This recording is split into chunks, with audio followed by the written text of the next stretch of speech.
let's talk about the flight deck or cockpit. What do you reference that as? Because I've heard both sides. Um, Either or. Cockpit's usually what I use. It was not very roomy. You would think for as large an airplane as a B-52, but there really wasn't a lot of room.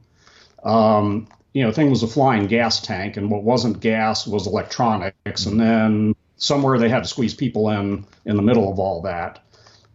So you couldn't stand up straight in a B-52 except on the ladder between the upper and lower decks. Okay.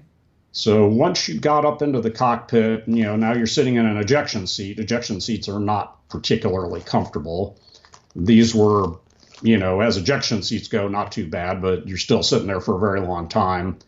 And yeah, it's kind of tight. And it's also very, very noisy. We would wear either our helmets or the great big David Clark headsets, the big noise canceling headsets.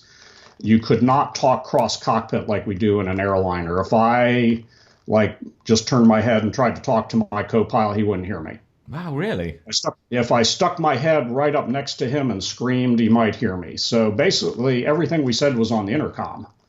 So you always talked on the intercom, and so you said who you were addressing and who was talking. So you were supposed to say nav pilot. Where are we at? And then you get pilot nav, we're lost, but we're making good time.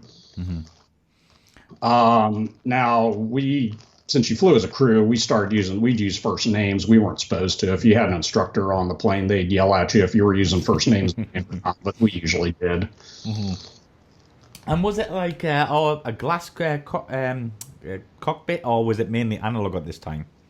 Oh, it was, Fred Flintstone stuff. It was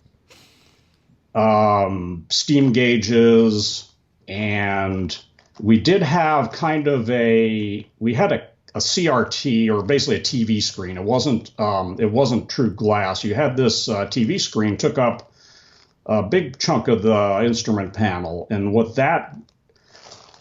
here, I got a visual aid here for you. Brilliant. So here's my B-52 model. You see these two chins under here? Yeah. Those were cameras. Those were our forward-looking infrared and our low-light, television camera. And those,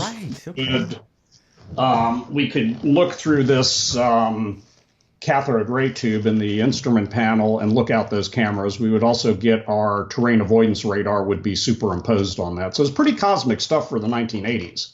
Did it work at the time?